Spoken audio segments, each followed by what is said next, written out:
未来三星堆的更多秘密正等待着我们慢慢发掘。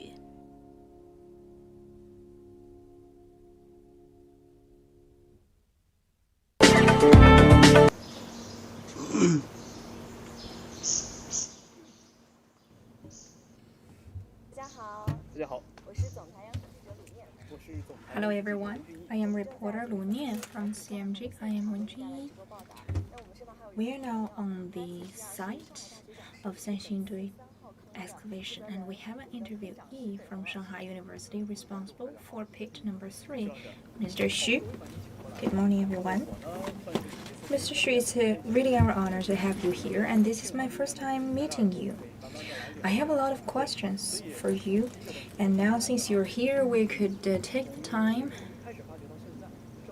The first question, from the onset of the excavation till now, you seem to be very tiresome from the excavation. Is that so?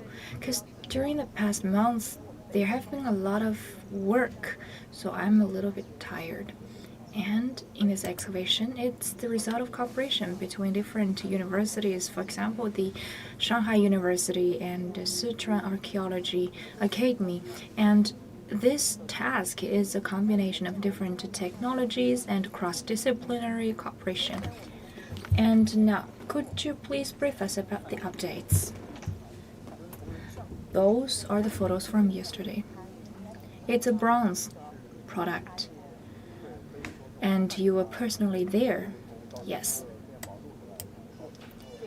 As you can see, in the beginning, we unearthed this part. It's an oval shape. It hit us that it may be a container, but when we dig deeper, it turned differently. You could see the thick pieces, and then we went deeper to find a hand. We thought perhaps it may be a shell-shaped container with different lines on it.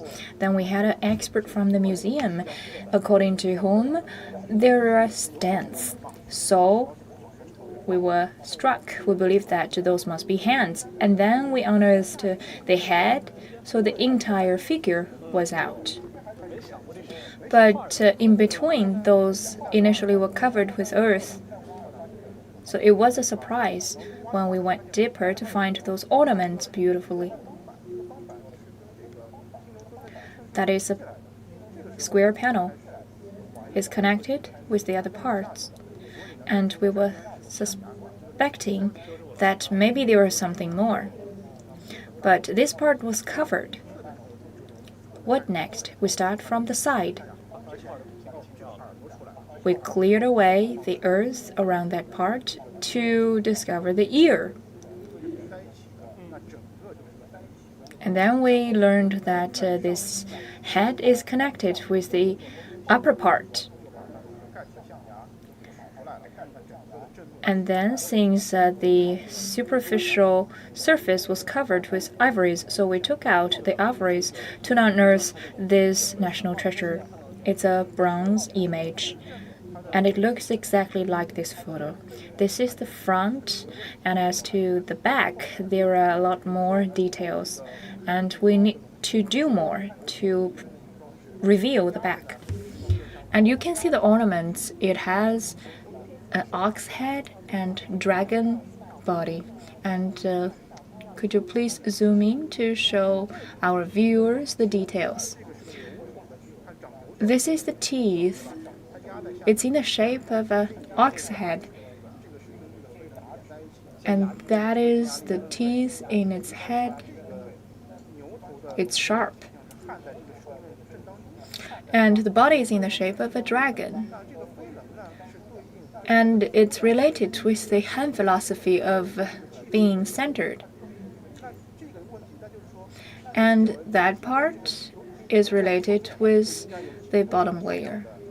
So there may be different facets of different animals. For example, this animal with the sharp teeth is pointing at this facet, and the other animals are directing at the other faces of the container. Usually for the bronzeware, there are 3 different animals.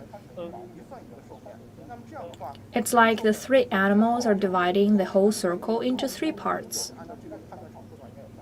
So, by that logic, there should be 3 sets of animals, but now we discovered 2 of those animals. Could we discover the 3rd one? Perhaps buried deep under? And we also saw some columns, small columns, also with 2 edges. So what is the relationship between the animals' faces and the ornaments? We are still waiting to see. But with that initial judgment, we have a direction to work on our research and restoration. So the more we discover, the more questions we have.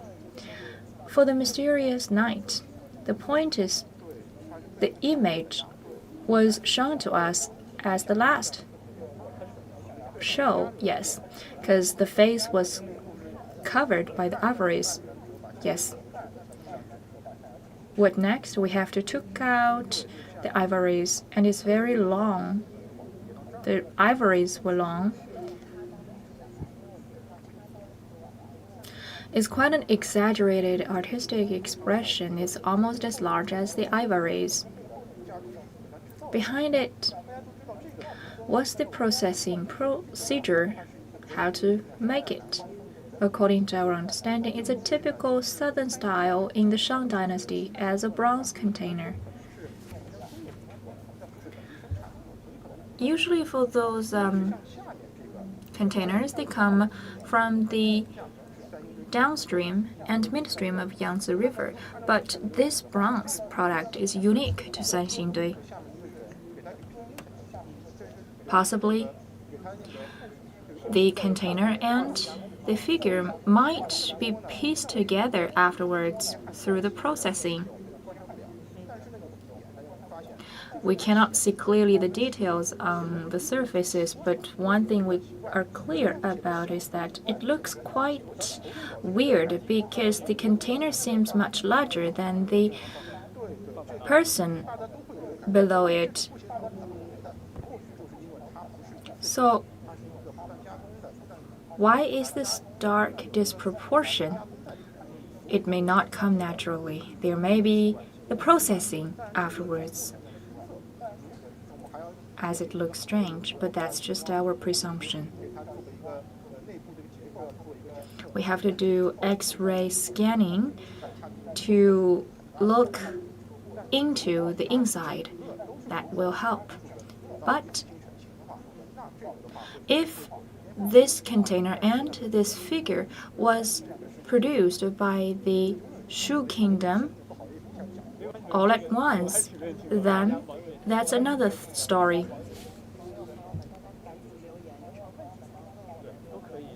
So our viewers, if you have any questions, please feel free to leave your comments and questions.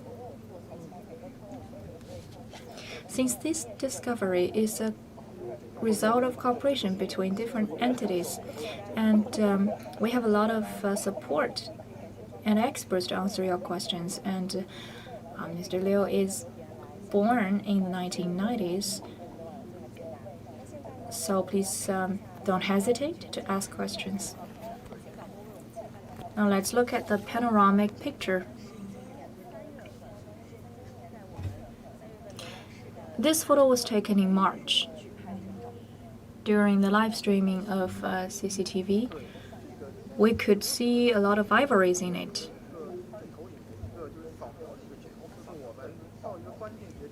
It's the result of our scanning.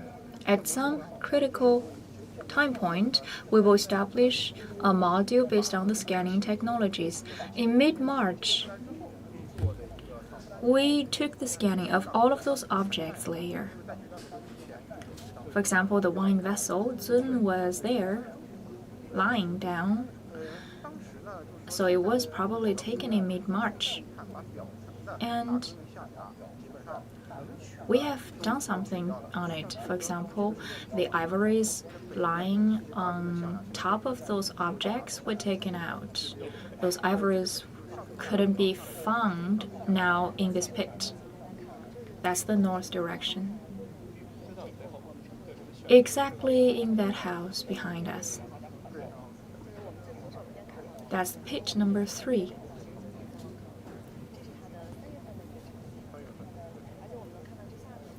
So that was the photo and how it looked in March. So are all of those ivories in pit 3 cleared out, or just the northern part of ivories? Actually, including the southern part of the pit. But in the bottom south, since there are different layers of ivories, the bottom layer of the ivory are still remaining there. We could only take those ivories out once we take out the bronze wares, because those bottom layer ivories were laid down below the bronze wares.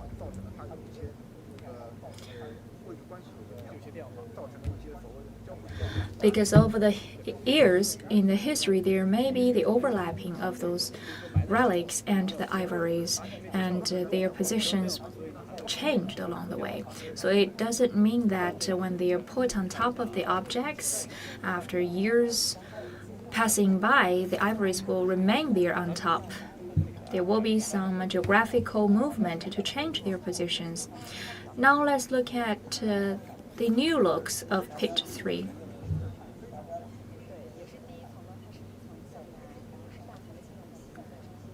The top one layer includes the big bronze, jades, and ivories.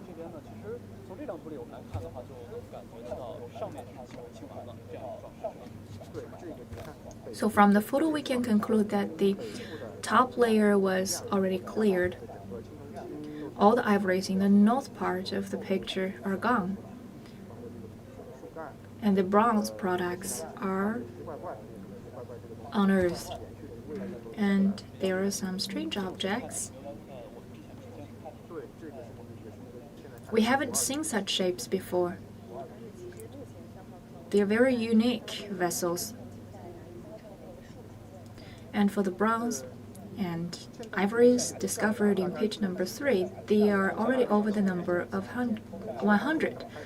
Now we have unearthed 70 ivories, but we haven't numbered the bronze products yet. Our key task was centered on the ivories at this stage. And that's the big wine vessel. It's in the shape of a container, and below it, that's a person holding the container. When can we completely get it out? That's a closely followed question. It takes a while.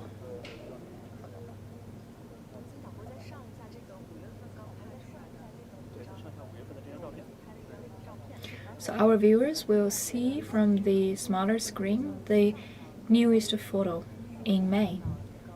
In northern part of this image, we can see a very big iron-like facial mask. It's a bronze mask. Could you brief us about the story of the bronze mask? This facial mask might be the biggest bronze mask unearthed right now, at least one of the biggest ones. It's 1.35 meters wide and 75 centimeters high. But that's of course not made for adults. On January the 30th, this portion was out, open. That's like on the side of the left ear.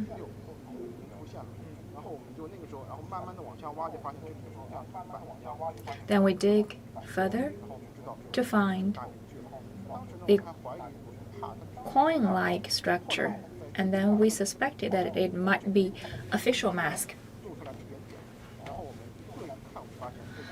Later on, we saw those lines, and we realized that this entire mask might be reserved. And this is a model. Those eyes are protruding but the actual image doesn't have the eyes protruding outward. They're normal.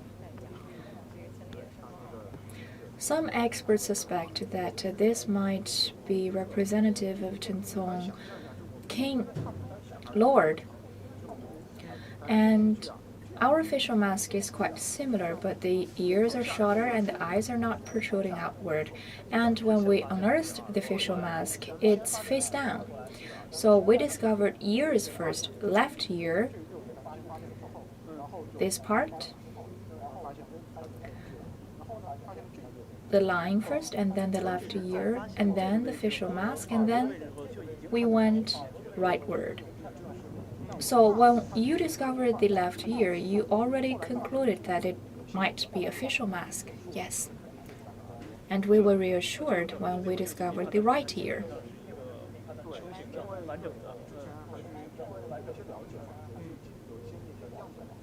We had some background knowledge and some samples to conclude based on those information. When pit 1 and pit 2 gave birth to some objects and relics in 1986, some of those objects were burned and damaged, and in pit 3 this time we also found some damaged relics. So when you discovered this official mask, were you worried about it being hurt? This official mask is in good condition, although there are some distortions and some damages, but by our brief judgment, I think that damage comes from the burial process, not through brutal forces. And also, this is the largest bronze official mask discovered right now, and in pit number 2, the official masks were very incomplete. It includes only the ears. Pit number 2 in the museum looks quite similar to this one, but it had only ears and a mouth. 90% of that bronze facial mask in pit number 2 were laterally restored. So this bronze facial mask in pit number 3 is really rare. It's relatively more complete, and as has been mentioned, is kept and preserved well.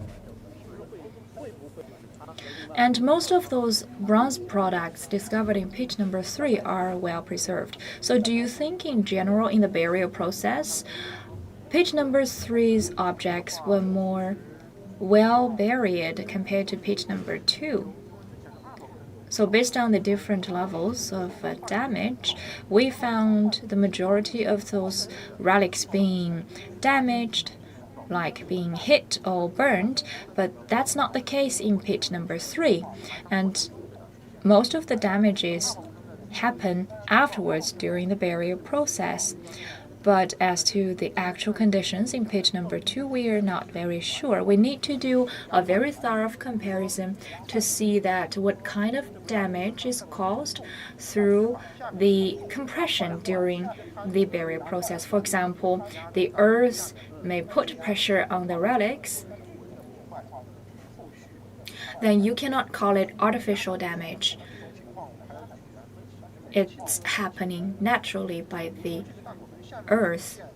And if you look at different locations, for example, here, some of the bronze wares were clearly burned and they were distorted through the burning process. We have confirmed about the damage form, and for ivories in pit number 4, those were burned as well. They were in very poor conditions, just like soft noodles. And for the dark spots, those must be touched by fire, so they are very crispy and easy to bend.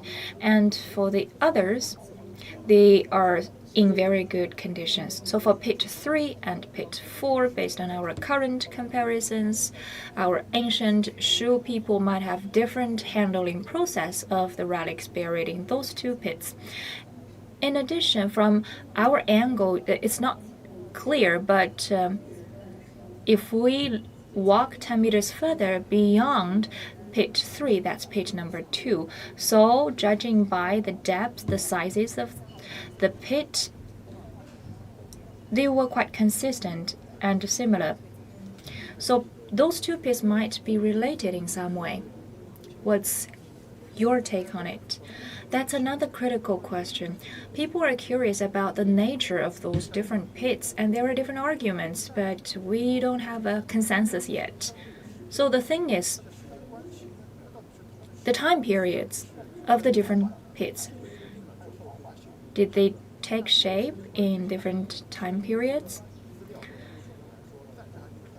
Based on our current materials, it's very difficult to conclude. We cannot prove that they come from the same time period or different ones.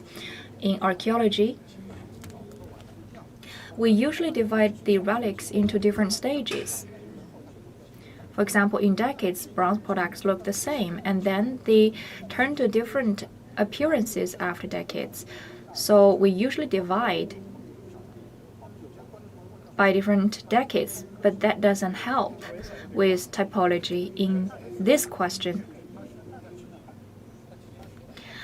According to some data, we could get a brief idea about the time periods, but it has a difference of 20 years, so the error might be 20 years long. So within that scope, the confidence interval might be 95%. If we compare different scopes of the years, it's very difficult to compare. So we had only one last resort. For example, in pit 2 and pit 3, we discovered different parts of one same object. We are now suspecting that there is one tree in pit 3. From the size of it and the details of it is bigger than the tree discovered in pit 2. According to an expert working in pit 2, that tree might have some relation with the tree in pit number 2. Then we can get more correlation conclusions. That's a very important event. So if it can stand, it means that possibly the tree discovered in pit 2 might be the same one in pit 3. So our ancestors buried the tree at the same time. That means pit 2 and pit 3 might be formed at the same time period. It's beyond our imagination that there may be thousands of pieces of one god tree, and it's like just piecing them together like puzzles. It's really difficult to piece them together, and we receive some questions from our viewers. One question is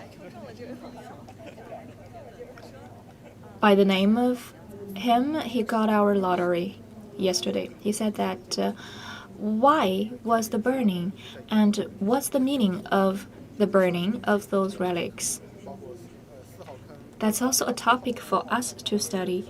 In the pits, for example, the earliest pit 1, and then 3, 4, 8.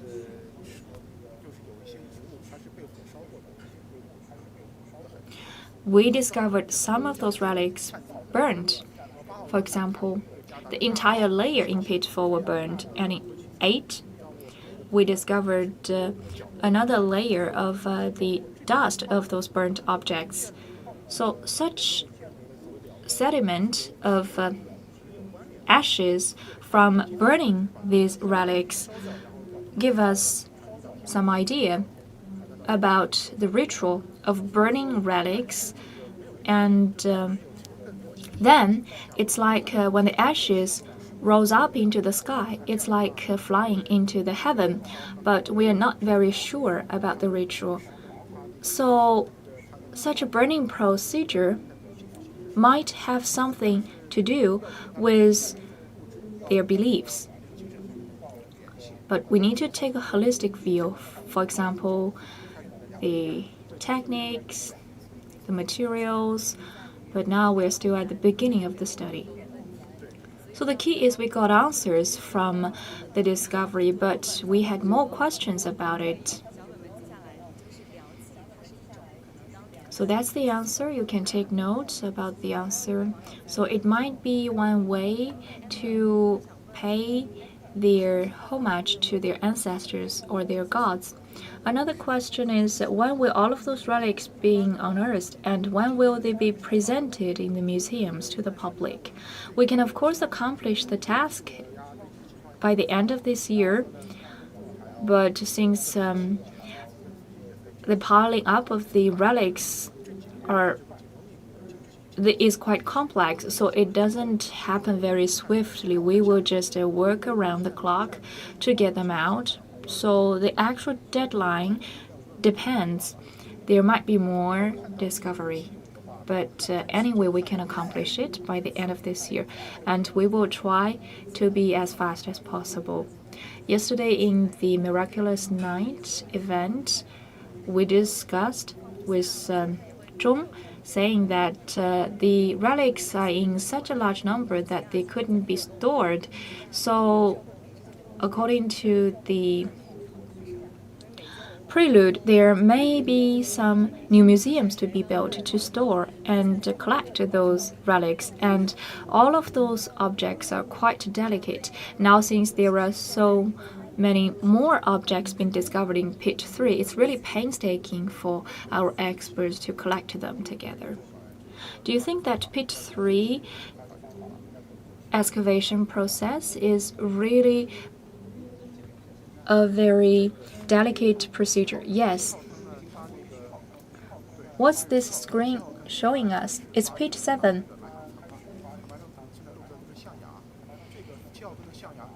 Now we can see the ivories in pit 7. It looks similar to pit 3. It's a buried layer. It's directly behind us. And pit 7 is quite special. 5, 6, 7 are very close. 6 and 7 are even connected. Pit 6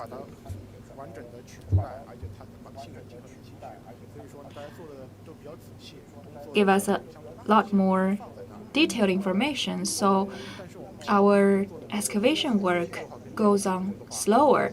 But pit 7, since it's connected with pit 6, so we hope that we can do more to independently handle pit 7. That's why we start from another angle into pit 7. We already touched the burial layer of pit 7, and then we got an anatomy of a small portion of pit 7 so that we can get some idea about the burial situation of ivories. It helps a lot. We could get it straight about our further excavation. You talked about anatomy pit. It's like just dig one very deep, small hole into the pit to touch upon those objects. When we are not very clear about a very big relic, we cannot go all out to touch the bottom layer. We may damage some relics, so we choose just one corner to dig one small hole. For example, in the burial layer, what does it look like? What are the features of the ivories on top? And then when we work on the entire pit, we're more experienced. Since the pit is not very big in size, we may dig like 1 meter diameter hole, based on the situation. So we try to minimize the hole and maximize the information about the pit.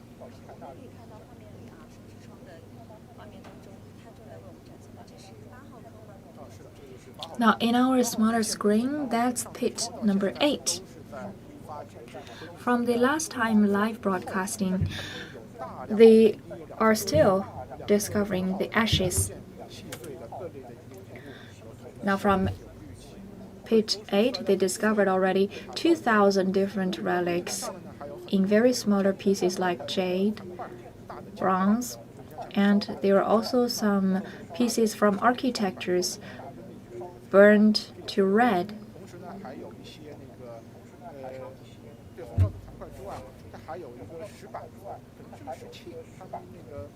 We also discovered the stone panels. The experts from pit 8 believe that it might be a musical instrument. So many smaller pieces in pit 8. So there were thousands, 2,000 pieces.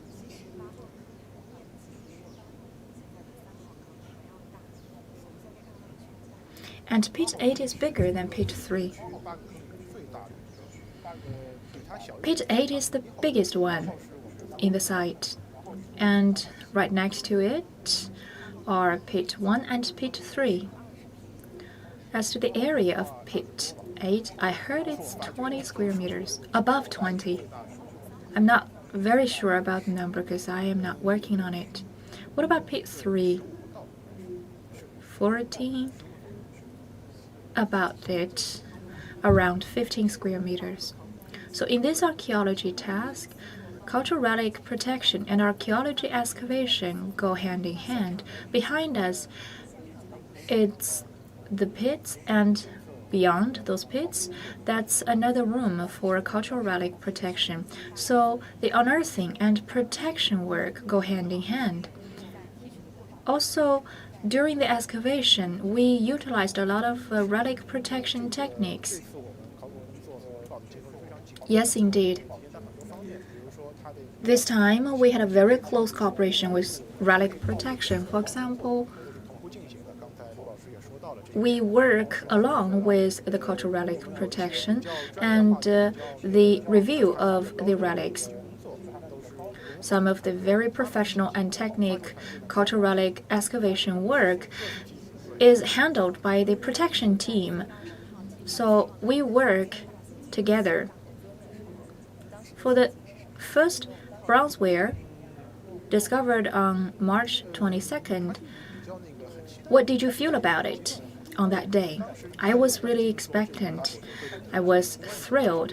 People worried that when the bronze product was firstly discovered, it might be damaged. But since we have the experts from the protection team, they had a very complete procedure of protecting it. Also, we had the cranes, the working platforms. So all of those hardware support us. So we were expecting it to come out.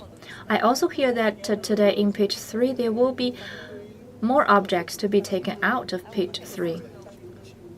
Yes, there will be some unique relics. Let's check those objects yet to be taken out from the photos.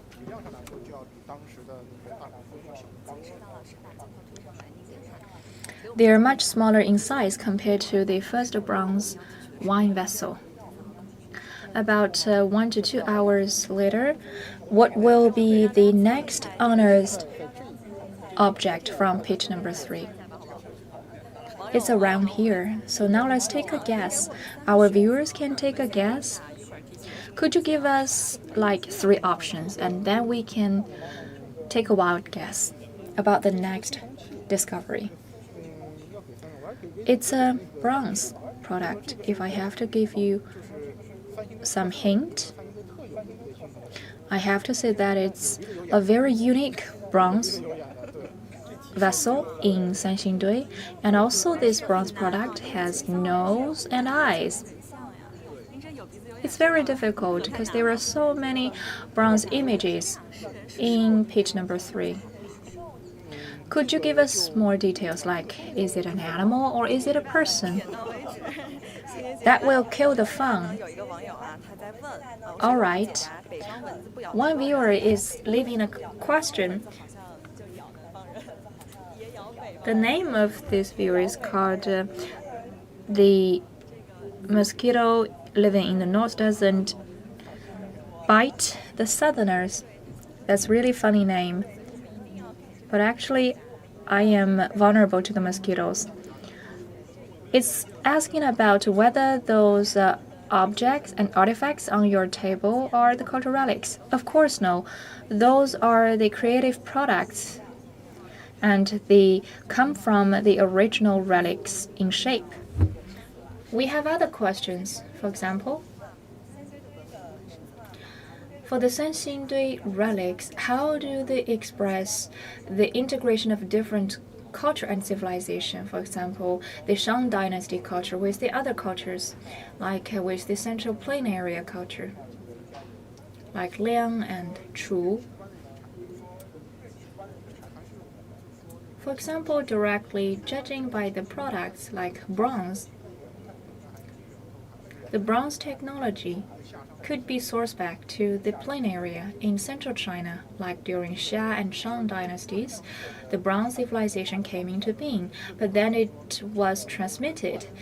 According to Li Xueqing, for the central plain area civilization, it influenced the Jiangxi Anhui provinces, mainly in the midstream of Yangtze River, and then it go further upwards to influence the people living in the upstream of Yangtze River. So, for example, the bronze containers were then shared with those people. So, I think those square wine vessels, Zun and Lei, discovered in Sanxingdui may have some relation with the bronze products in the central China. But I still have to say that those bronze products in Sanxingdui are unique in its own way. So it has a combination of the bronze products in central China and its uniqueness, like the bronze facial mask, bronze skull, and the other vessels. They came into being based on their actual needs. So that's about the integration of Chinese civilization. Through our archaeological excavation, we could discover more about such an integration process. But for some jade, there are different shapes of the jade, like the jade stamps. Those were commonly seen in the Chinese civilization. They're universal. And behind it, it has some symbolic meanings in it. And such shared meanings are seen in every part of China. So they are signifying unity in the Chinese civilization. But as to the raw materials of the jade, they come from different places like northwestern China or even from foreign countries. It's quite possible. That was how frequent we had the communication in ancient China. And some arguments say that Sanxingdui civilization has its source from the West. I think that's a really wild argument. For some bronze metallurgy technique, of course, it firstly happened in West Asia, and then China learned it. We were, of course, impacted by the Westerners, but such an influence happened for a very long time indirectly. So you cannot say bluntly that Sanxingdui civilization is directly influenced by the West. So now we learn that Sanxingdui is an integral part of the Chinese civilization. And according to many viewers, why did we find so many ivories? Because were elephants already found in China? Actually, we found some Asian elephants in Sichuan province right now in modern time. But what about the sources of those elephants from West Asia or other countries? Possible, just like the seashells. The seashells are, of course, not originally coming from Sichuan. We need further discovery process. As we learn more, we find more evidence. Will I have more proof to justify our presumptions? Take elephants as an example. Those elephants may travel here to Sichuan province. That's why we find the ivories. Because Sichuan has a very good natural environment. The climate is conducive to elephants. Back then, Shanxi, Henan provinces had the distribution of elephants because it's much warmer. And it's quite normal for elephants to be found in Sanxingdui. It's reasonable. And they're not mammals elephants, they're Asian elephants. So I think it's quite logical. Those elephants may be local elephants, and they may also come from ASEAN countries or Yunnan province. As to the seashells, based on our previous studies, it may come from South China Sea or Indian Ocean. The seashells certainly are not the local productions in Sichuan province. Not just here in Sichuan, in central China, seashells were also found. That's about the significance of the Silk Road. And also, those seashells were taken as coins. The circulation of products in ancient China was quite dynamic. It was very active, far beyond our imagination. So we already unearthed some seashells? Yes. Were them the currency back then? In the wine vessels like Zun and Lei, we did find some seashells, but they're different from those unearthed in central China. We even find some jade in the wine vessels. They represent treasure and wealth. We can compare them to those objects discovered in Yunnan province, which represent Dian culture. They have the habit of throwing the shells into containers. It's correlated, perhaps, but of course this habit differs from central China. It's a very interesting guess. So what about your plan? It's approaching the noontime, so we will not further drag along this interview, and we already have the preview to our viewers about the later taking out of the relics of Pit 3. So thank you for your time, for your interpretation of Sanxingdui. Thank you.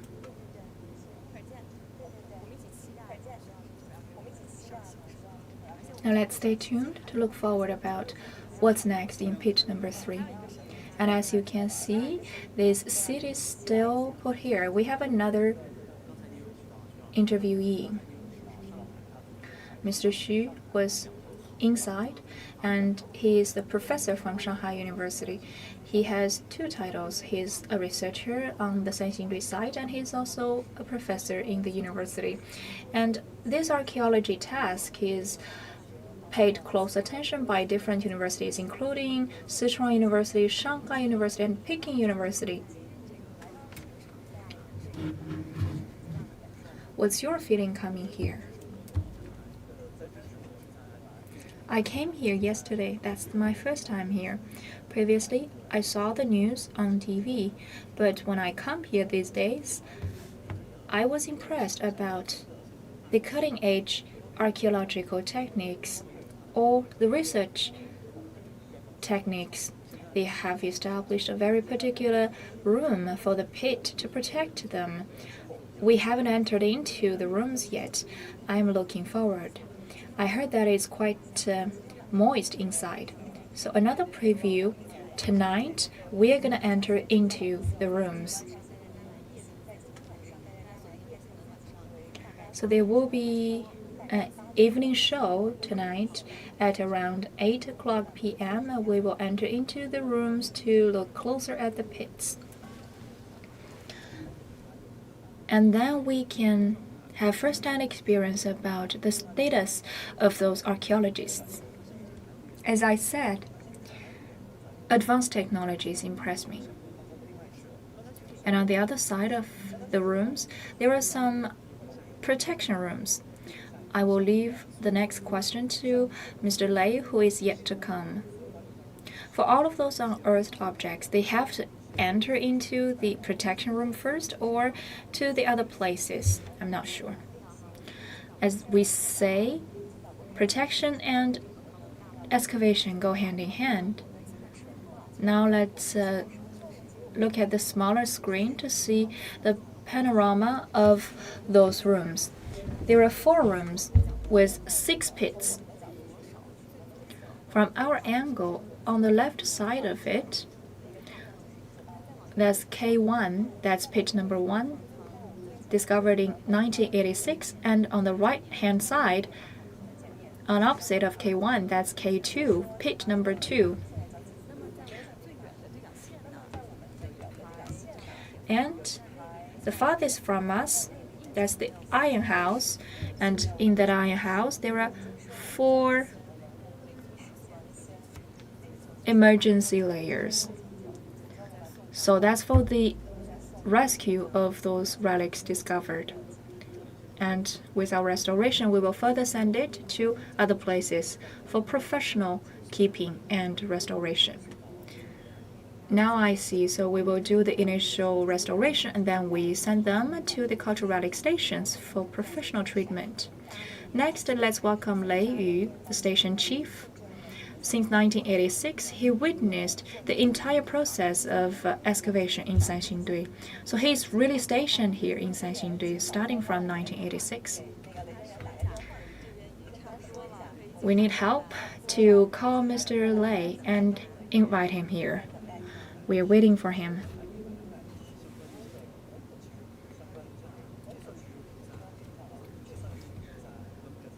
We've done thorough preparation. That's a book about Sanxingdui. This is commonly seen facial mask.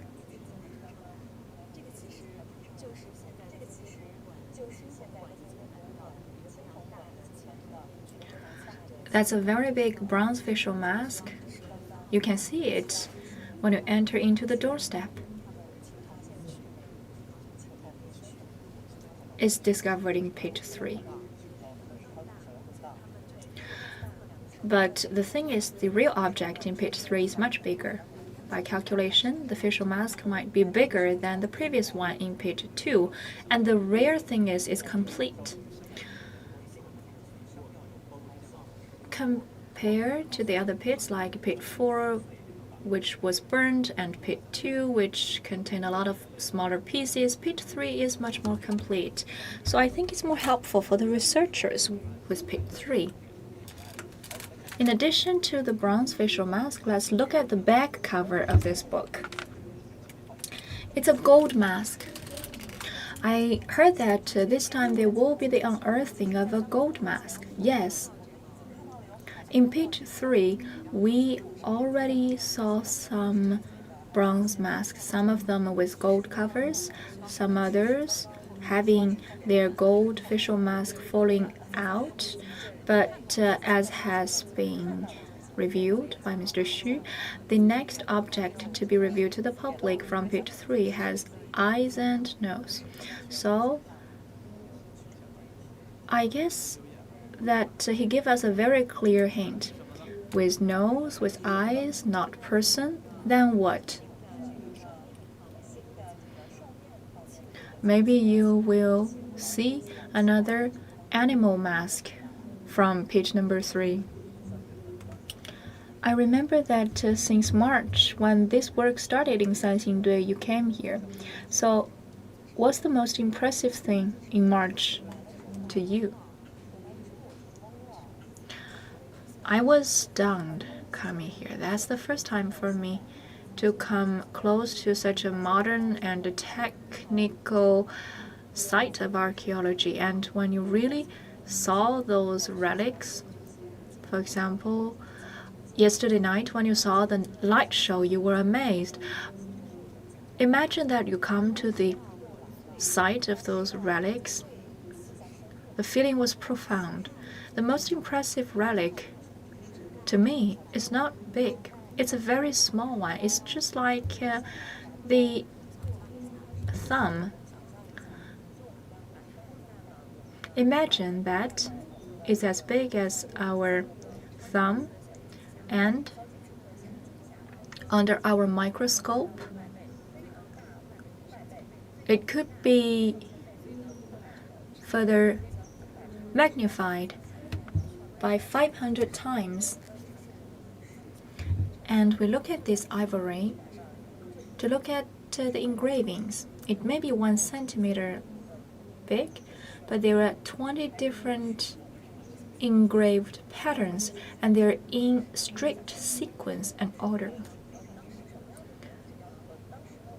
So how were our ancestors carving the patterns on the ivory? Together with the relic protection experts, we were really amazed. It's beyond our imagination that in ancient time their technologies could do this. What technologies did they harness? For example, a very thin wire to carve on such a small ivory. They have a very good eyesight. Yes, indeed. And also they had steady hands. That's the amazing thing about Sanxingdui over the past months. We cannot be 100% sure about many questions, and we just give out our assumptions. For example, now we discovered 6 more pits, and with 8 pits in total, we get more information to piece together the whole story. What's inside in March? It's exactly like this photo.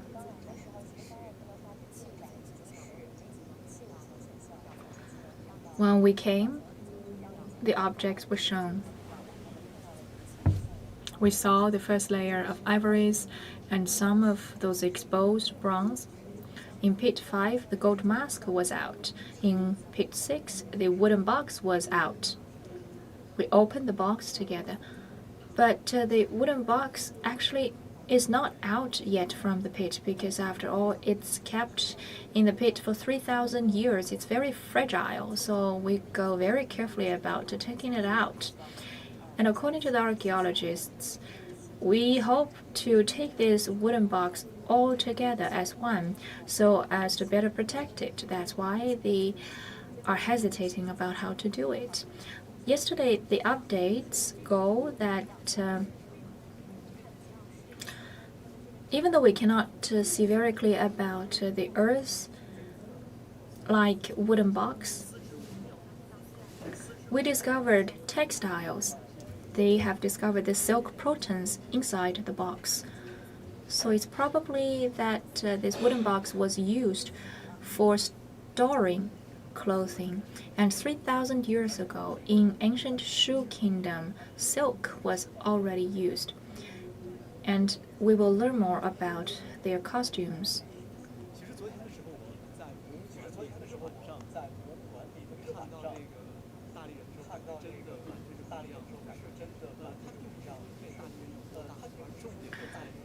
Yesterday evening, I saw the show about this figure. He's looking at the same angle, and it's minimized. I heard that the actual object is 1.72 meters in height. From those artifacts, we could have a closer examination of it. Now let's firstly look at the clothing. It wears 3 layers. On the back, it's wearing a swallow-tailed coat. It's very interesting. I think the body shape is exaggerated. It's very thin in the body, but the arms are very thick, giving us a sense about its strength. I think the arms are as thick as the body. Yes, indeed. The waist is very thin. I once asked this question to the interpreters in the museum, and the answer is that those are the artistic exaggeration. For those artifacts collected in the museums, they are exactly the same, and this time we unearthed some very strange objects. They are exaggerated. For example, this one. The hand is as thick as the waist. The hands are thicker than the arms, and also it's hollow inside. You can put in your finger. So what does this gesture mean? As you can see, the two hands are pointing at different directions. What are them holding? Usually when they are holding a long stick, they should be in the same line, but those two hands are not pointing at the same direction. Some argument is that they're holding ivories. So what are they holding? One guess is ivory, the others are jade. For example, the jade are also in different shapes. They are round on the outside and square on the inside. Mr. Lei, welcome.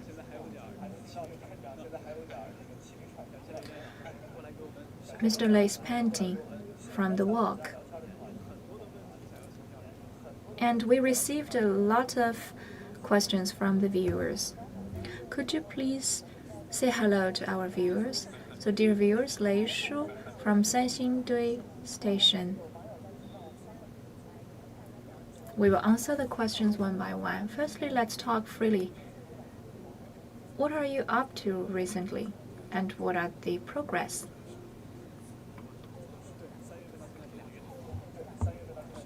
Since March till now, in the past 2 months, I came here every day, even though I do not step into the pit personally, but I have to observe the whole situation and attend conferences and make plans.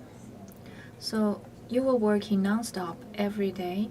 There are updates every day. There are the arrival of new objects. And just now in our live streaming, we saw pit number 8. They may surprise me. It includes a lot more varieties of relics. Could you give us more information about pit 8? Pit 8 seems to have a lot of objects, but that's not the case. After the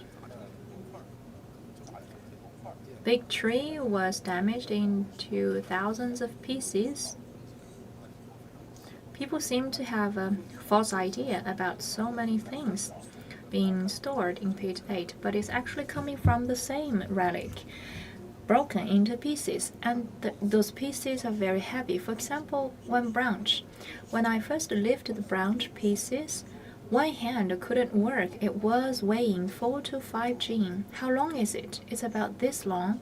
It's a small piece of branch of the tree, and it's solid inside.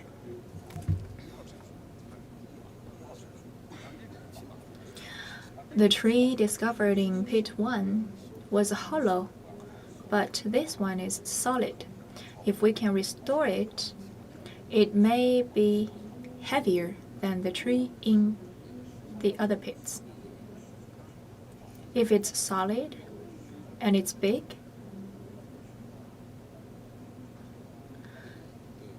another question will be about the balancing of the tree and the forging technique. It's quite complicated. That's the highlight of pit 8. The big ivories are unearthed right now by our naked eyes. One of the ivory has the biggest diameter, and it may be very long.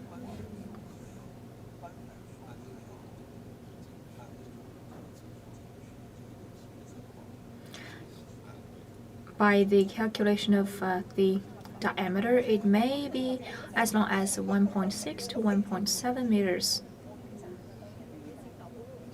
Imagine how big is the elephant. So now let's look at the smaller screen to see pit number 8. That's pit number 6. That's the wooden box.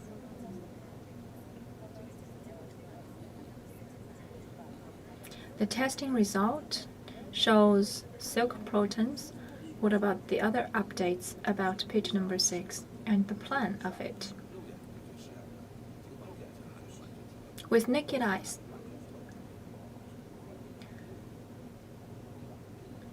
5 to 6 centimeters in the north were not handled yet. But we discovered no very precious treasure or relics from the box with our naked eyes. So we are expecting the other technical analysis through instruments.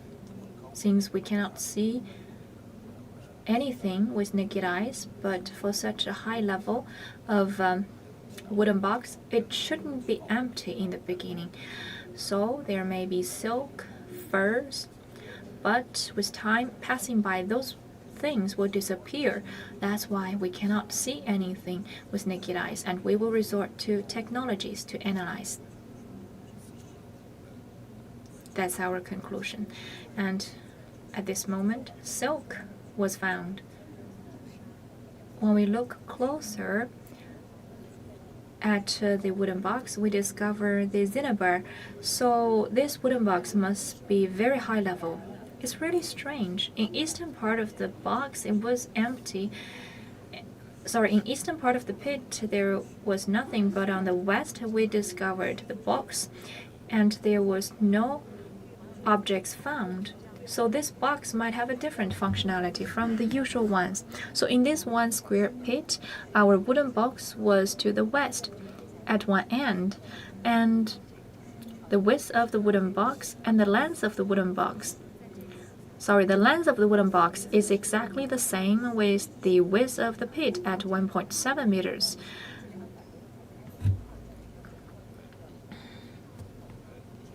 And on the side of the wooden box, that's the board. And together with the board, the wooden box take up half of the pit. But for the other half of the pit, it's completely empty. It's very interesting. So this pit may be different in nature from the other pits. Another question from our viewers. The second gold facial mask was distilled. So is it the next half of the previous gold facial mask? So it's referring to pit number 8. Yes. Last time we reported about the gold facial mask in pit 5, and pit 8 is the largest one.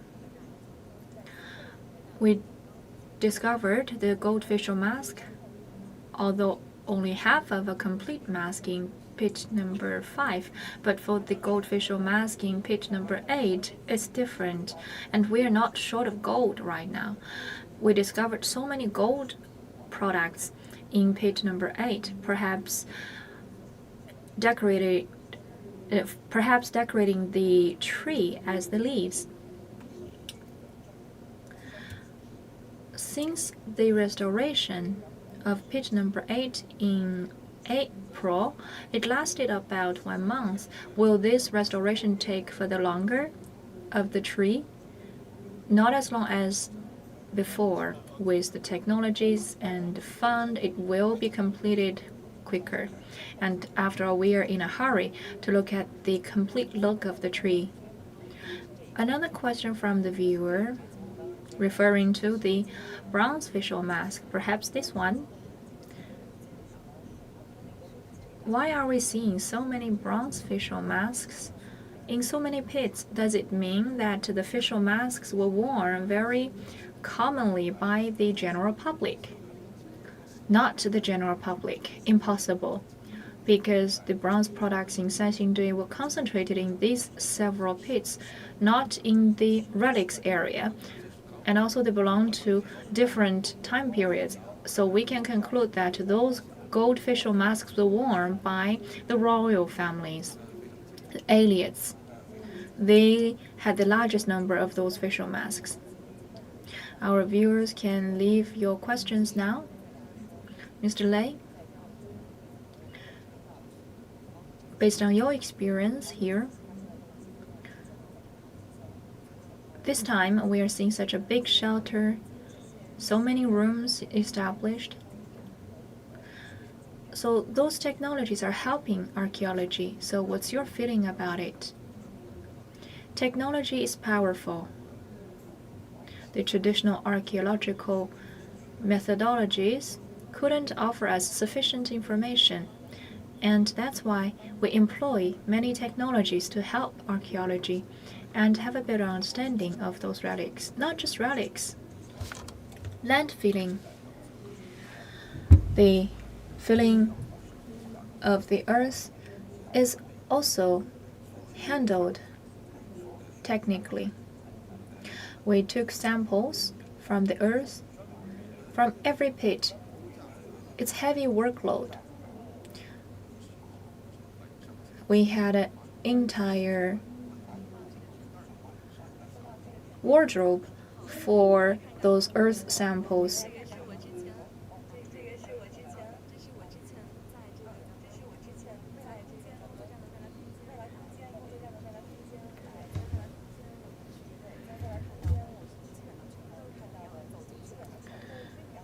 We saw so many earth samples on the shelves. It's a very big iron shelf. And for every pile of those earths, they are numbered. They're taken as relics. Why are those earth samples so important? Do they have value of research? Yes, they have a large number of information. And now since we have more resource than the 1980s, the technologies are more mature. We can successfully harness those technologies in archaeology, and we're looking forward to more of those technologies to analyze the earth. So we store the earth first to prepare for the future. Now in the screen, we can see pit number 7.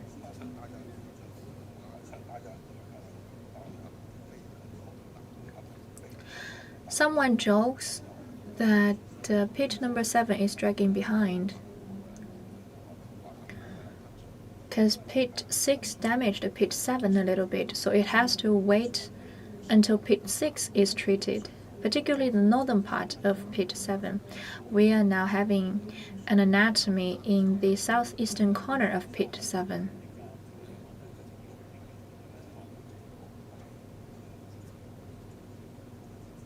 They have already entered into the layer of ashes. That's the layer of relics. What could we find? Ivories, ashes, bronze.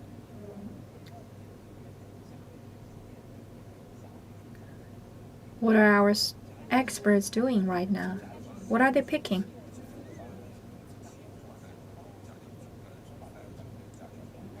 They are picking up the earth attached to the objects. So those earths will be kept? Yes, they have to be numbered as their identity number. They're taking cameras to record. Every photo is also an important document. What's that brush for?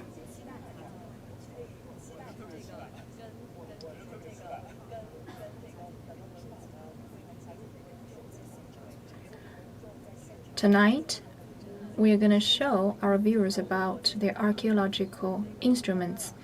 I was amazed by their tools.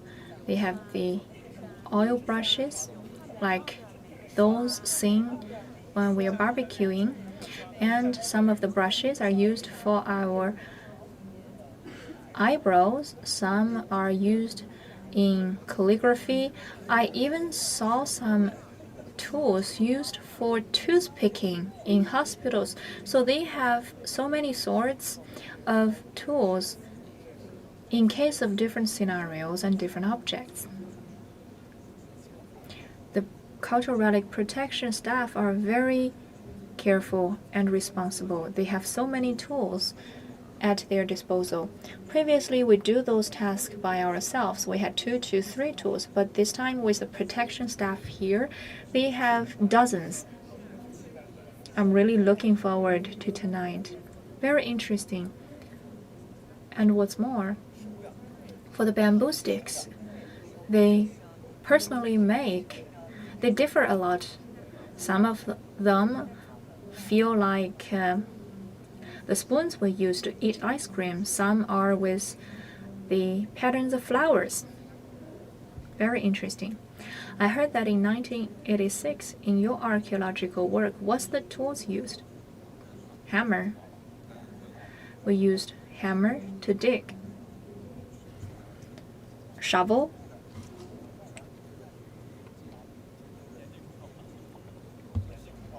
But now, hammer is forbidden, except a very small hammer, when we are taking out the earth. When it comes to the layer of relics, all of those metal instruments are forbidden. What about 1986? Sorry to interrupt. Now we are seeing a progress in page number 4.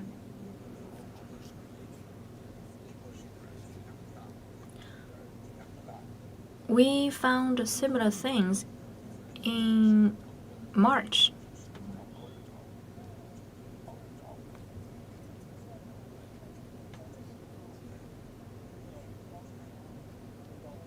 They're taking over. The archaeologists are handing the product to Zhenjing from the workstation. She's responsible for all of those details. What's the white color around the object? That's to fix it, to avoid it from moving. It's specially made for the relics.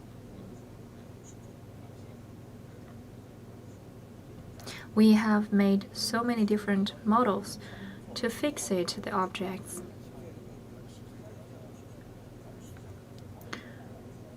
We had a very strict plan. So now we are looking at page 4. The distillation of those objects from pit 4 is approaching the end because it was first found.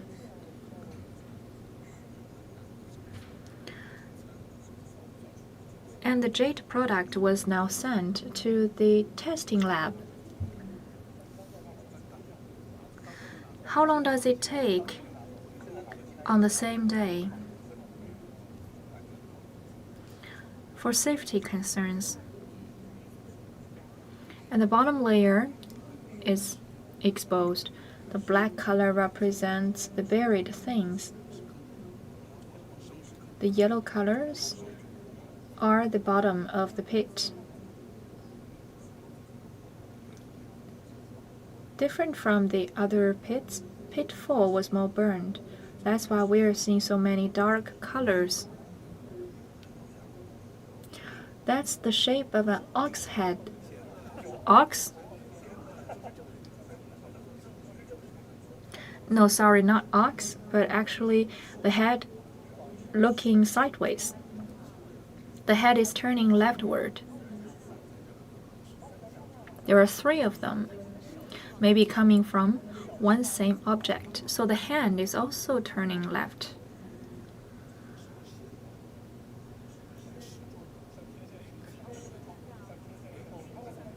And we can see some antenna-like things on top of the head.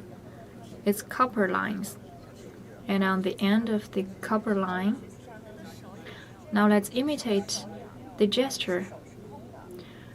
Between 2 hands, it's empty. And it's looking to the right. So if they are pieced together, there are 3 figures looking all to the right with all their hands in this gesture. And those 3 figures are sticking together. No, they are scattered in different locations on one very complex object. So this object might be scattered to different pieces in different locations of the pit. On the right, that must be jade, and that's on top of the head. It's empty. It's sticked to the head. It's broken into different pieces. How long is it? It may be 1 meter. What's the length of the persons? Very short, a dozen of centimeters, so it's a dozen centimeter high persons bearing 1 meter sticks on top, so it's very strange. To some degree, after restoration, it's even longer than the person bearing the wine vessel on top of the head. It's brand new gesture. And that's another head.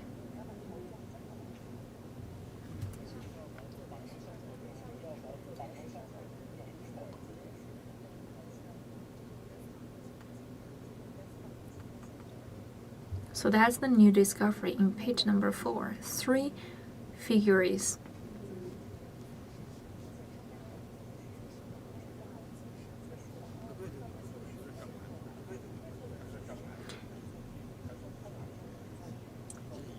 And as to the posture, it's sitting on heels.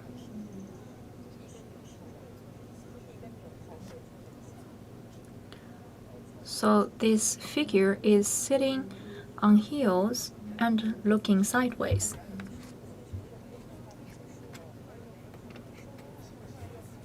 Page number 4 is approaching the end of the unearthing, but surprisingly, we are discovering this new thing. That's a big surprise.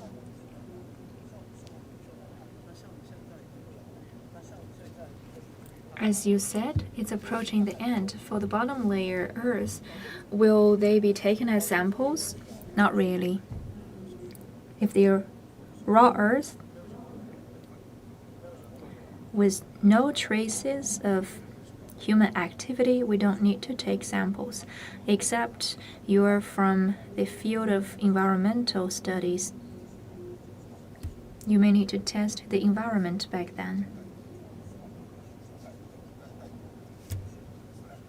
There are so many belt-shaped gold objects in page number 4. There are 30 of them.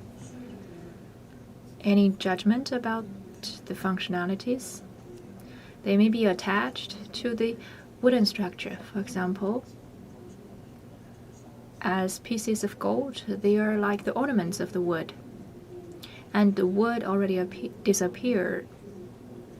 Now the gold is left behind for us to make such a judgment. A comment goes that our Chinese civilization has more to offer, and Sanxingdui is one example. And page number 8 will bring us more surprises because it's just the beginning for page number 8. And we welcome the comments and questions from viewers. Still, page number 4 on our smaller screen.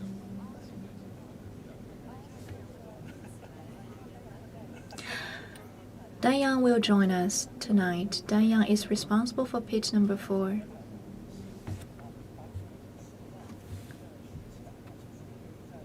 We just compared 1986 with now. For example, the tools used are different. When we dig into the next layer in 1986, could we use the metal tools? We used bamboo sticks. But bamboo sticks were not perfect choices. And the excavation in 1986 are mainly emergency unearthing under very harsh environment. There was no such shelter. They made movable plastic structure to shed the archaeologists from heavy rains and also protect those pits. So it's a really tough job. I see that Mr. Lei always wears such a camera on him.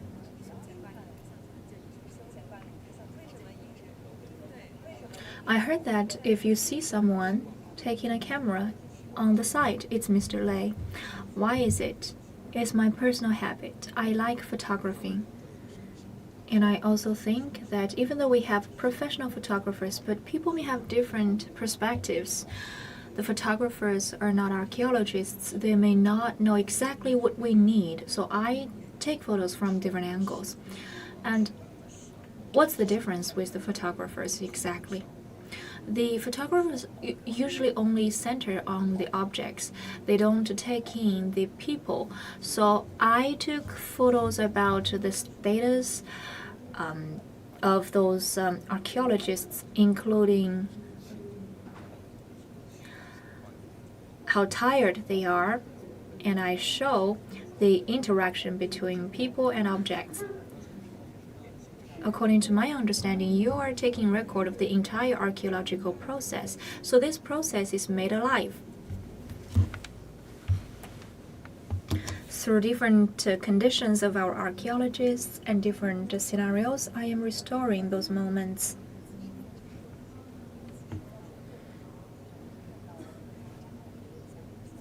Also, we could witness the evolvement of archaeology.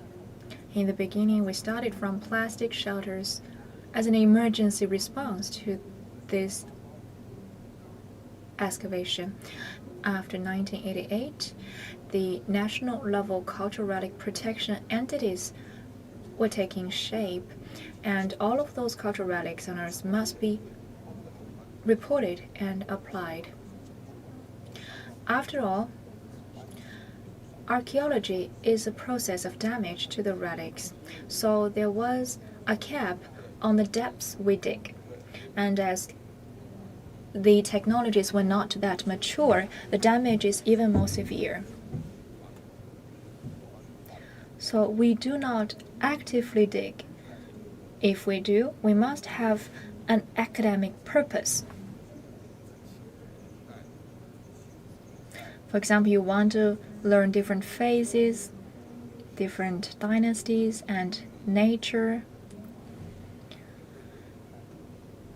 Just like in Sanxingdui, since we want to learn more about Sanxingdui, we start the excavation. So that's the evolvement of archaeology in China.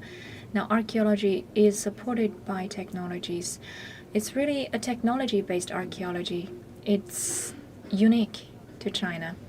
The next question. Since you are an expert,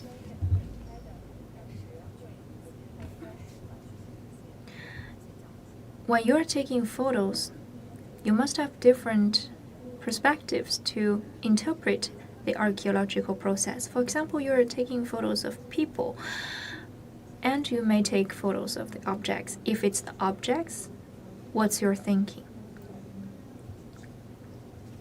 Usually, when I'm taking photos of those relics, I use very large aperture to show the profoundness of history on the objects. Otherwise, the photos will look very mundane.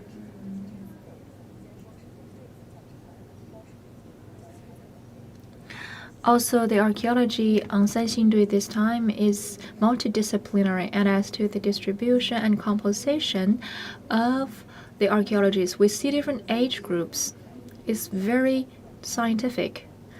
Last time, in March, we saw many archaeologists born in the 1990s who are very proficient in the cutting-edge technologies.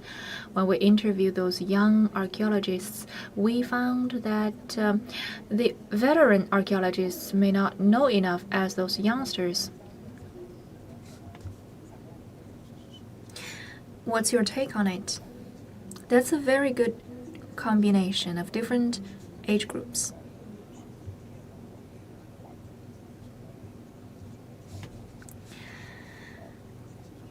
The veterans are more experienced, but for the youngsters born in 1990s, they're having vitality and they have a knack for the new technologies. They learn faster, maybe 10 times quicker than the veterans and the middle-aged archaeologists. But on top, you must have the experienced experts. In the beginning, we old people had bias against the youngsters. We believed that those youngsters were the only child in their families. They're selfish and they may not be very laborious in their work. But now that bias was overturned. On one meeting, I praised the people born in the 1990s. Be it the veterans or the youngsters, we can feel from all of them their love for archaeology.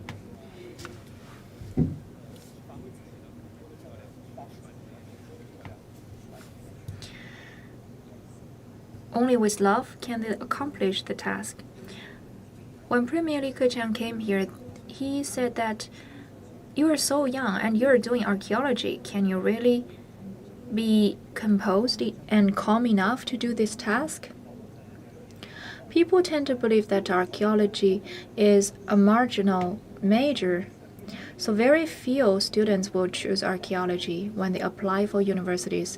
It's a tough job, but now with different factors considered, for example, the broadcasting of the Sanxingdui excavation, maybe more youngsters will fall in love with archaeology. Yes, indeed. Archaeology is enrolling more students than our generation, particularly girls. Girls have fantasies about archaeology. They thought it romantic as communicating with ancestors in the outdoor. It's taking back history. Archaeology belongs to the discipline of arts, and now it's combining with science like physics, chemistry, so it's cross-disciplinary. Another comment is that Sanxingdui is rewriting history, and another comment is we analyze the new discoveries about the figure looking to the right in page 4. Is it possible that it's just a lamp?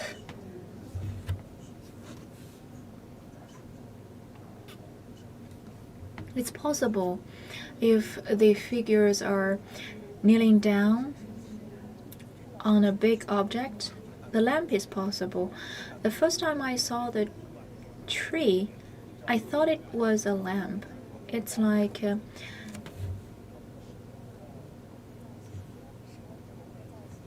many figures and relics are made in the shape of trees. The tree is like the prototype of all relics. Among all of those relics discovered this year, what's your favorite? And what's the most special if you have to promote one? The top one on my mind is page number 4. The figure looking sideways. I hope it's restored. And I hope to look at the complete look of this object, be it a lamp or a palace. I think it's the biggest one. And the next one is in page number 3. It's quite complex.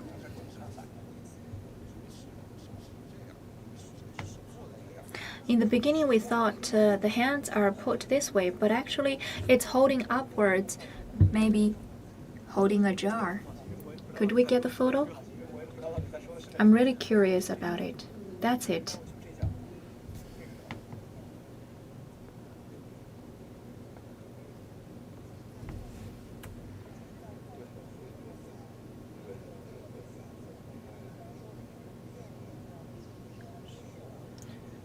In the beginning, it was invisible. We saw only the hands, and the hands were misunderstood to be on the opposite direction. It's a very complex object, so this might be an ornament from the tree. If that's the case, it means this pit is related with the other pits. Compared to page number 2, can this one be pieced together with the pieces in page 2? So are you confirmed that there are other components from the tree here in page number 3? Yes, of course. And the shapes of them are almost exactly the same with the tree pieces in page number 3.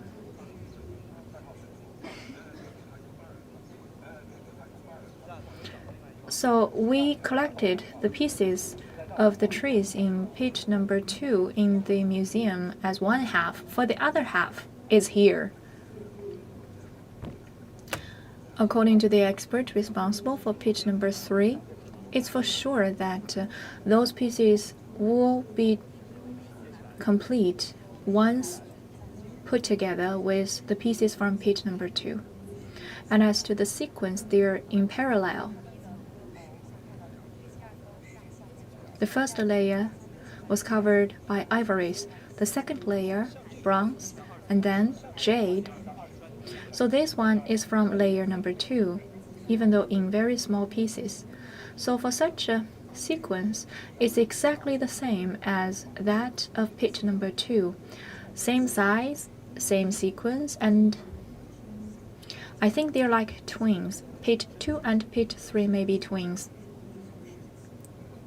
They were from the same time period. As long as there is one object to be pieced together with the things found in page 2 and page 3, we can prove it. Now we are looking at pit number 5, even though it's the smallest pit. I remember in March we already saw some gold pieces. Why is it still here? Very complex story. We're still not sure about the relation of those gold pieces and why are they scattered in this way. Was it scattered randomly by the ancestors, or were they just ornaments from the clothes? According to our observation, some of them are distanced with 3 centimeters. So it's basically 3 centimeters between 2 pieces. Possibly they are ornaments from the clothes. So you think there is a rule with their location?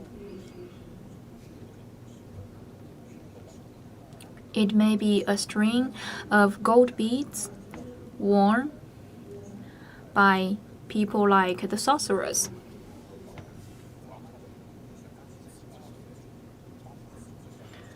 And the ivory is broken into thousands of pieces.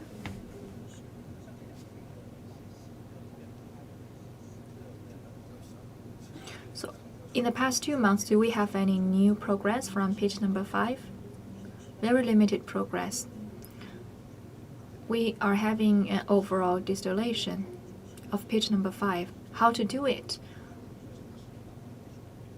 It's a special discipline. We have technicians to do it.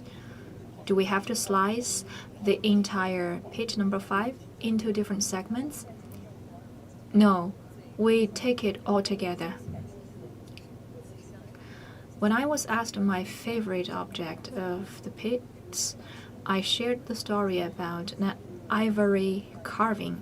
It was from page number 5. It was delicate, and it's beyond our imagination how our ancestors managed it on such a small ivory.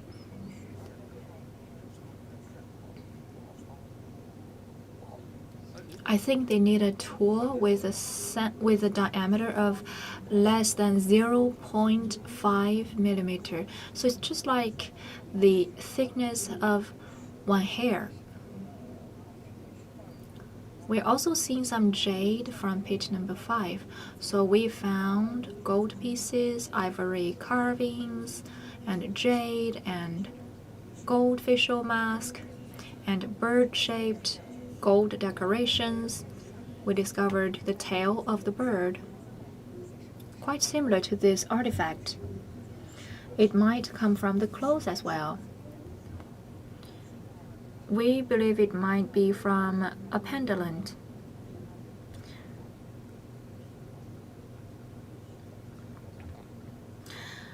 We started late with page number 8 and it's very big, so that's why compared to page number 3, page number 8 is showing limited progress, but we cannot say for sure. It takes time, and we don't want to give you all the stories right now. We hope to give you surprises later.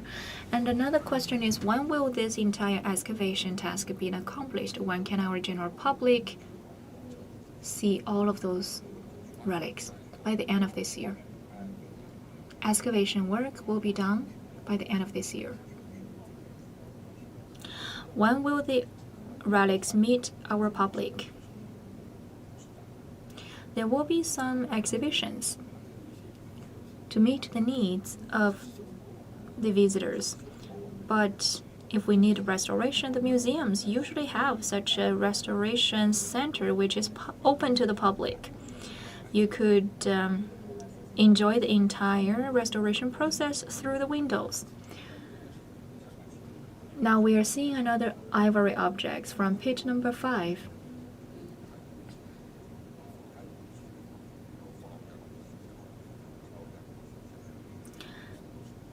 Very beautiful ivory cups. And there are so many patterns. I believe that from the ivory object, particularly from the patterns on top, we could conclude that it comes from central China. So Sanxingdui is an integral part of the Chinese civilization. Even though it's unique, it's related to the Chinese civilization to some way. Including the patterns on top of the relics, we could have more confidence and proof about our previous assumptions. Do you have any other plans? Sorry, I have to be present for another interview. So thank you for your time. Could you please give us a preview about the next distillation in page number 3? I'm not very sure. Mr. Wang is now on site. Mr. Xu gave us a preview that we can take a guess based on his hints about the next big surprise from page number 3. Yes, it's related with people. Okay, thank you. We're looking forward to the next bronze product from page number 3. Thank you, Mr. Lei. Thank you for your interest.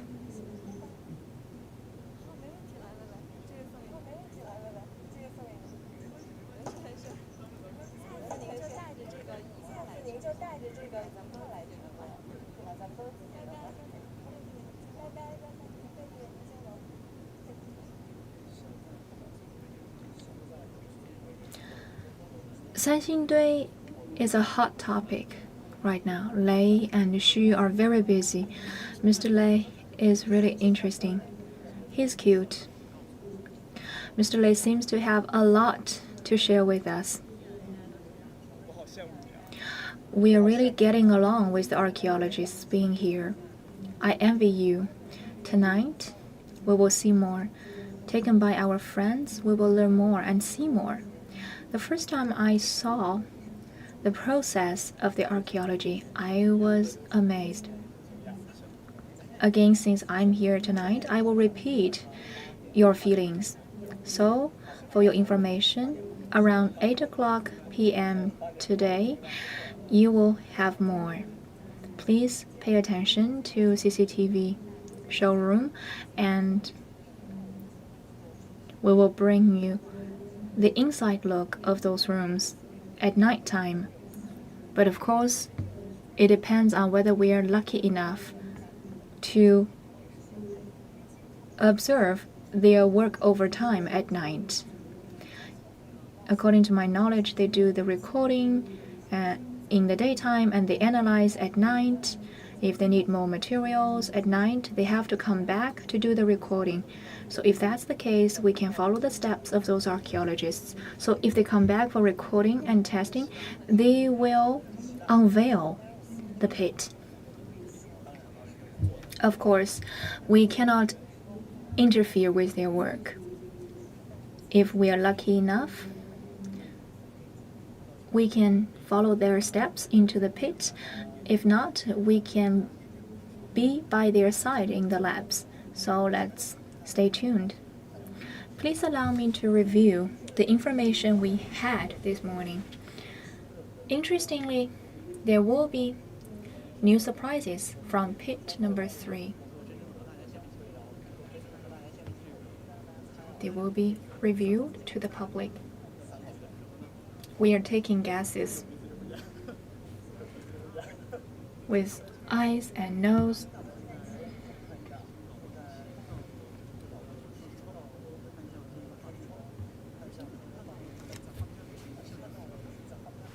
From the screen, we see an ivory. I'm referring to the top layer. That's the ivory. And behind it, that's a facial mask buried under the earth. And in between, there are 3 ivories. We can see the ears out. And the round shapes are the eyes.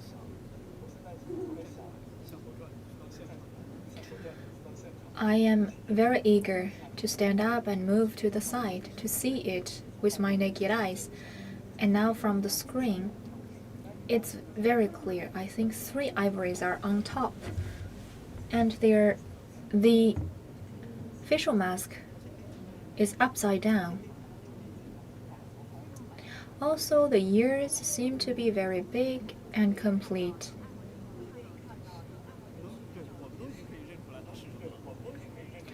We can recognize the facial mask. And on the left, that's the kneeling down figure with a wine vessel on top, published yesterday. It's very big.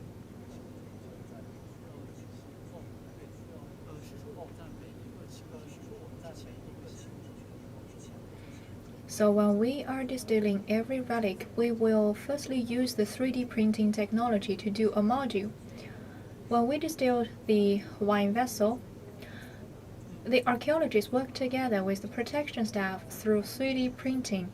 We made a 100% similar printing. And they wear protective clothes. The protective clothes is wrapping up the vessel, and then they use the ropes to take it out completely. So for example, if this is the object, firstly the protective clothes are on the surface, and then on top of that layer there will be another layer of gypsum, and then they lift it up. This screen is giving us the image of pit number 3. I once approached the archaeologists with a question that, why don't we have to clear away all of the dust and earth on top of the relics before we get it out?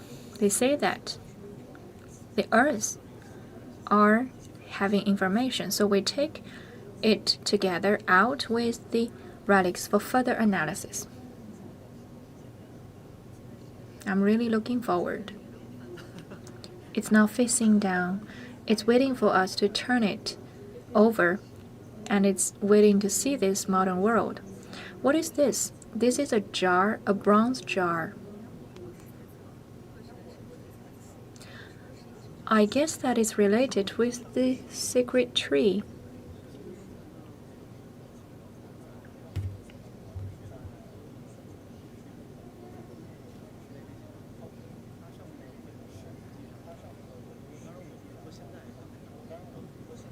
For many artifacts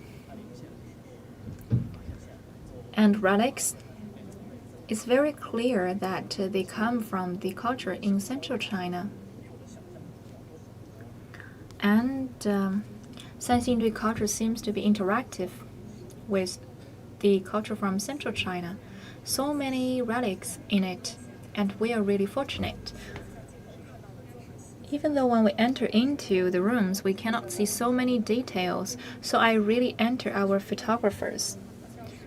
They are hardworking, and now they are giving us those frames that we cannot see.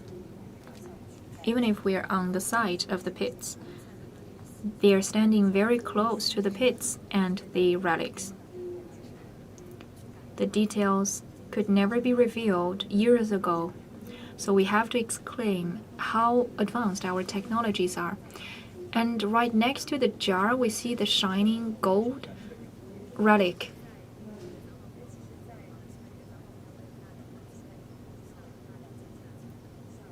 We discovered a lot of bronze figures or heads wearing gold facial masks.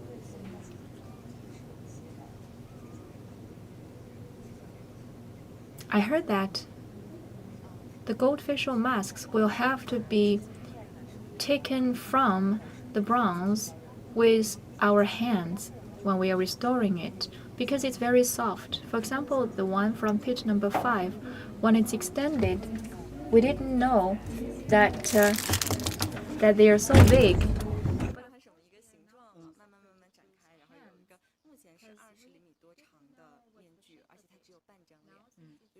Extended, it's 20 centimeters long, and that's only half of the face.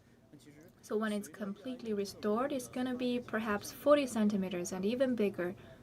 So that's the thing about excavation of objects. Like Mr. Lei and Mr. Xu mentioned, in the future, we will have more to depend on during excavation. Those previously unearthed relics will be reference for our future excavation. And in the screen, we are seeing a round-shaped artifact.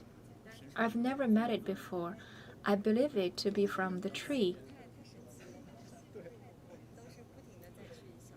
It's really mysterious. We keep guessing what's new. And for every expert, they have their favorite one. Let's scan the comments again. They're exclaiming about this wonderful world. And another comment is, the pieces seem to be the same size. And how small the pieces are. I think it's referring to pit number 8. As we talked, in pit number 8, the pieces are very small, but as to pit number 3, it's more complete and well preserved. After all, when the tree was found, it had 1,000 pieces after 10 years of restoration. Now it's shown to us in the number 1 exhibition hall. What is it like? When I stand in front of the tree, I was awed, and I said no word. My soul seems to be floating above my body. I seem to be communicating with the tree in another world. Perhaps it was because of the environment, but anyway, the connection was there between me and the tree. I seem to travel to 3,000 years ago in front of the ancient Shu culture.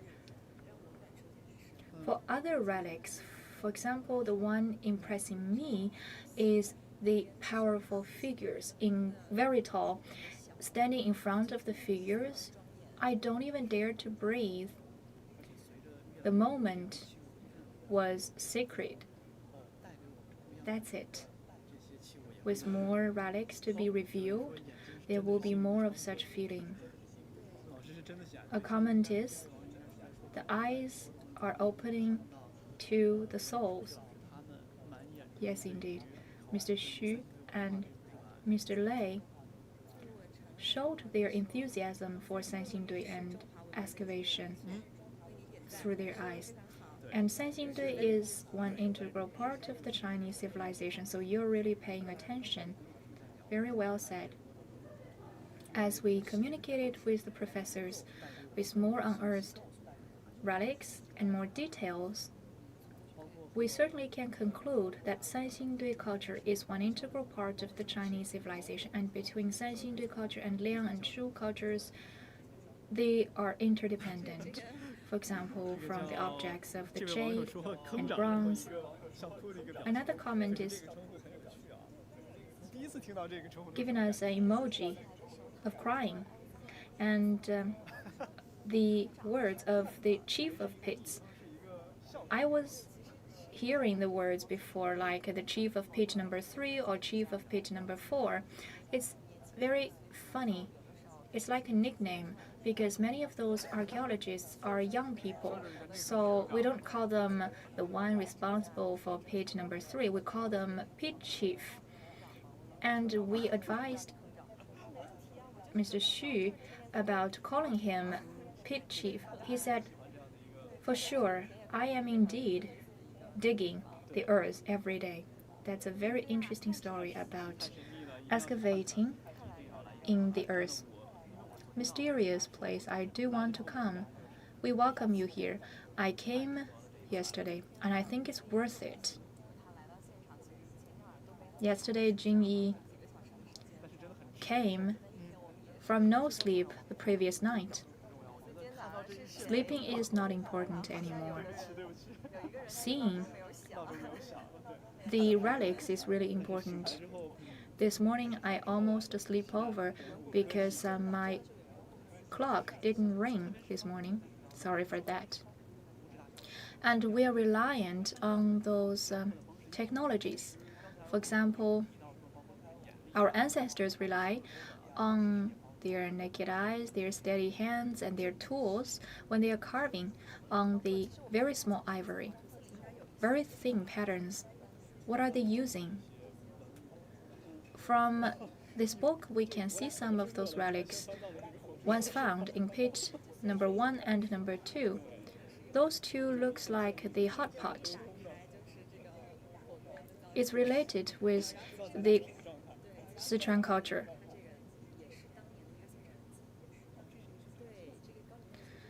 It was actually a table, looking similar to this one. It might be smaller than the modern ones, but according to the experts, on top of the table there was some fruits, food, and people sit around the table. How tall is it?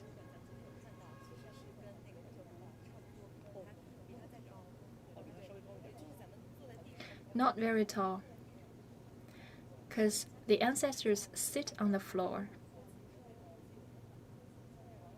We want to show the ancient technologies.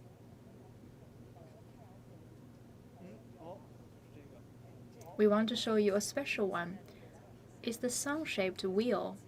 People make jokes about it.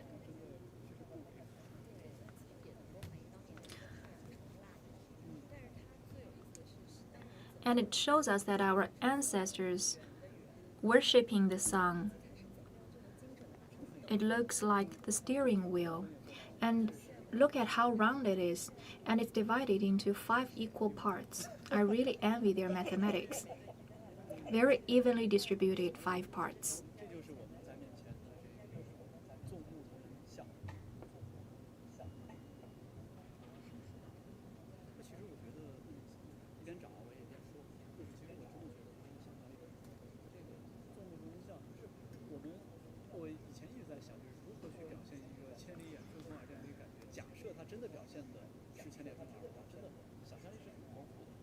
The facial masks shows that a lot of imagination. For example, the eyes are getting out. It's just like the saying that people have the eyes to look 1,000 kilometers away, and the ears are really big to hear more. That's number 1 tree. That's the panorama of the number 1 tree. And we can feel that our ancient technologies could make happen such a stable structure. There are 3 supportive sticks on the bottom, and they're asymmetric of the branches. So it combines aesthetics with technologies, and it's almost 4 meters high. But the top of it is missing. According to Mr. Lei, pitch number 2 and pitch number 3 may be related. So if we are lucky, we may find the top of this tree in pitch number 3. That's our hope. That's the bird found on the tree. On the tail, we can see the hook. The hook may be used to hang the bells. And imagining so many bells hanging from the tree and ringing, it's really beautiful. It seems like a very beautiful life of our ancestors.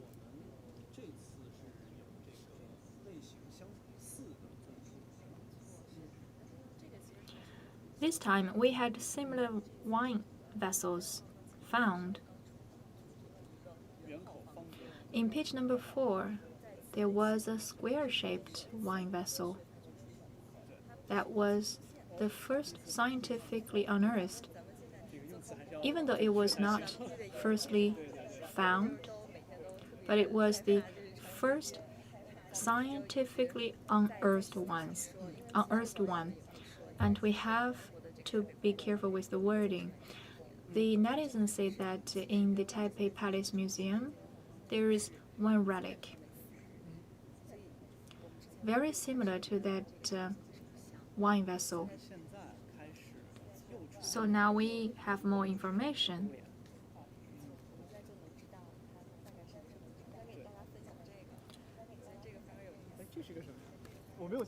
This is very interesting. I've never seen it. Where is it?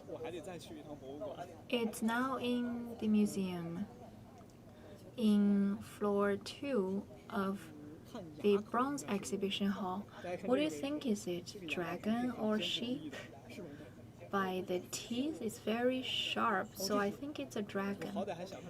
The first time I was there, I thought that was saliva from it.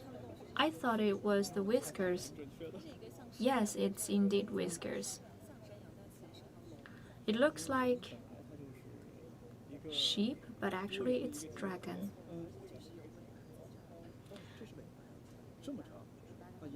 And that's the tail.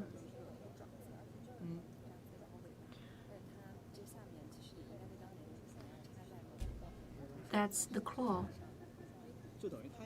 It may be standing in the wooden sticks or others. So it's separated from the other part of the object. We hope that with more excavation, we can learn more about what's the function of it. Those are the shapes of animals. Are they jade? This one is bronze. That's the look of a tiger, but on top of it, we can find some jade dots. Speaking of worshipping the sun, another worship is about the birds. We saw it yesterday. That's it. When I saw it, I was thinking that how lucky I would be if I could hear the voice of it.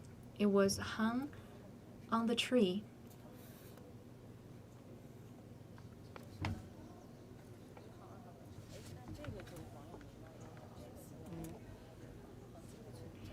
And this one is a familiar photo. It's a truncheon in gold, and look at the patterns of it. We can see the birds, the fish, the crown. When the 3 patterns are taken together, it represents the fishing king, the fishing lord. So this truncheon must be used once by the religious head.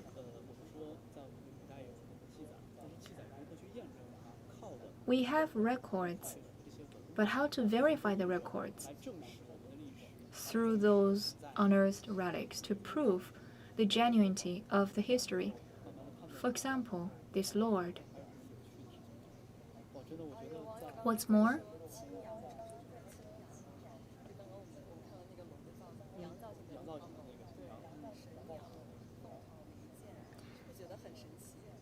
that's the sacred bird with a phoenix head.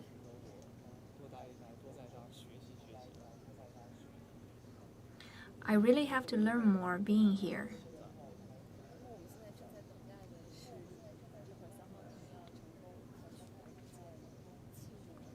We are now waiting for the next distilled relic from page number 3.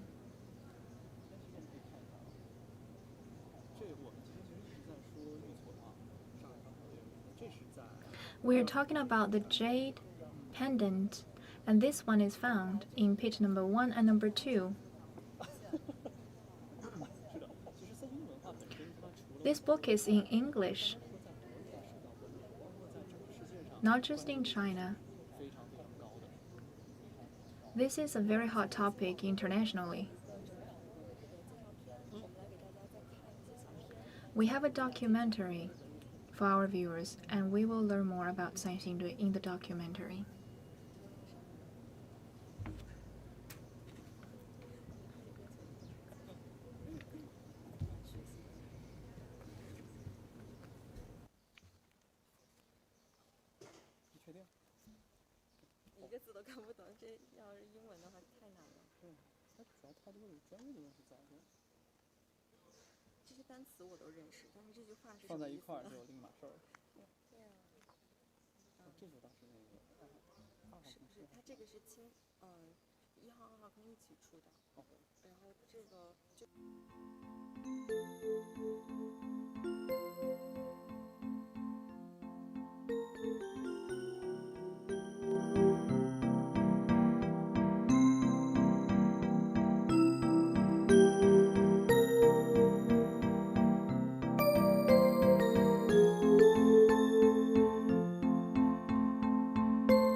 你赶紧，赶紧接吧。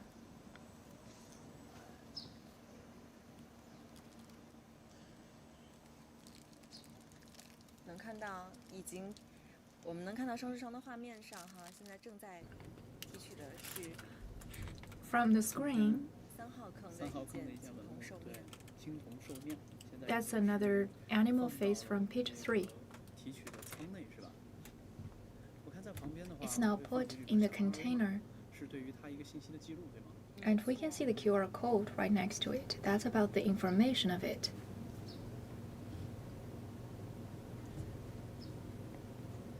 这个兽面也是属于之前没有发现过的。兽面倒是挺多的。 This animal was never found. Actually, we had some animal faces in it. 在3号坑啊，刚刚提取上来了之后呢，就需要对发现进行拍照记录的动作。 After that, we will take photos of it. So archaeologists are now taking photos. 箱子里，这个箱子下面 Now the box is closed. 旁边呢有 也是防止 And 再出现2次的一个损坏。 Below the relic, 外界的 we could see 气啊、杂质啊 the spongy 做的太精细 to avoid any impurities to enter into the box. 还在进行还在进行相应的一些清理的工作，对。你看他们拿的就是这个 Archaeologists are clearing. They are using a very thin bamboo stick and brush. 是一点一点的去把表层的这个土给一点一点的给 The 挑开。 brush is to 刚刚 brush away the earth. 兽面就是在这个区域被提取。 The animal face was found here in this region. 感觉出来呢，大家在提的这个过程当中也都是小心翼翼的去做这件事情。 When the archaeologists were taking out the animal face, everyone was very cautious. 感觉自觉的会把声音 Every time they're doing this job, 跟他们有一定的距离，不会影响。 I feel prone to lower down my voice even though I'm keeping a long distance from them.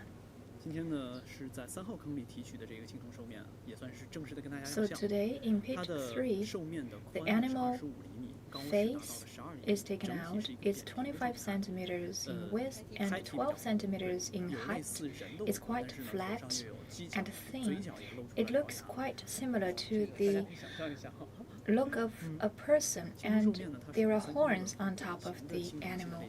在2号坑的 The 时候 animal face is a typical bronze objects in Sanxingdui culture. There are so 这 many 个推测它可能是古蜀人 in 祭 pit 祀的 number 2, but as to the functions, we are not sure.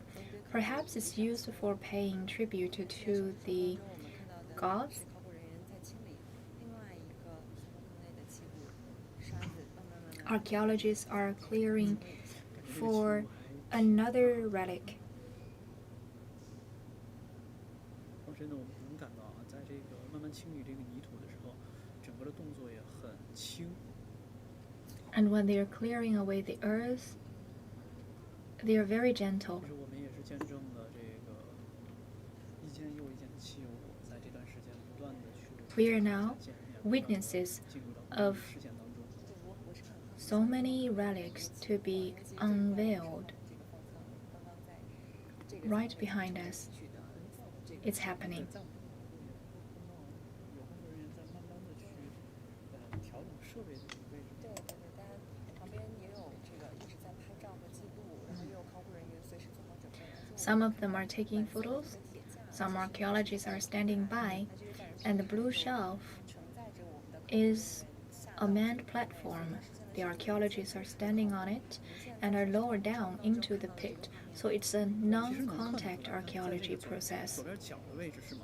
是不是有一点？其实我们的 On the bottom left corner, we can see it. 手伸下去去进行的考 Our archaeologists are 跟着下去。古。之前 lying down 拍摄新闻节目 with their face down on the platform to do this job. 当时啊，他没有到75层这么多，就是不，我是说你有体验，就是对对对，趴在上头有体一直待着吗？验到这个，我有体验到 Have 这 you 个这次考古运用的 tried to crawl on the platform? 而且 I did. 就是你跟文物中间其实 I 是 once was on the platform. It's very stable, and there is a distance between the people and the relics, but the distance is short enough for you to do the job. 含量非常之高，我们对文物也非常的敬重。 This archaeology task is very technology based, so we hope to minimize contact with the relic. 带到外界来。 看到的是3号坑内的一个场景， We hope to bring it 100% to the public. We see another square-shaped wine vessel, zun, and the archaeologists are wearing protective clothes to avoid any pollution of those relics by, for example, our skin touch or from the air. It's really a tough job. They are crawling down and stretching out their hands to do this job.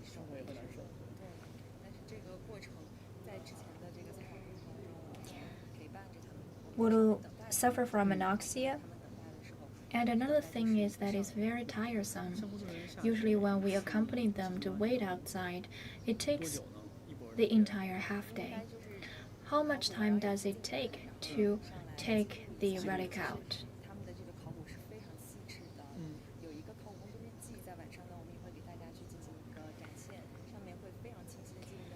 They have a log recording the details. They record every 5 to 10 minutes. It's intricate. 像这边拿着，他就应该是在拿竹签去把纹饰上面的土给清掉，是吗？对，这个就是我们的贵族人。 It's clearing 跪坐顶尊。 away the earth on the patterns. That's the kneeling down figure. 对，这个是我们的贵族、顶尊贵族人像。顶尊贵座是吧？嗯。对，我们能看到他的手是这样的，空心的。空心儿。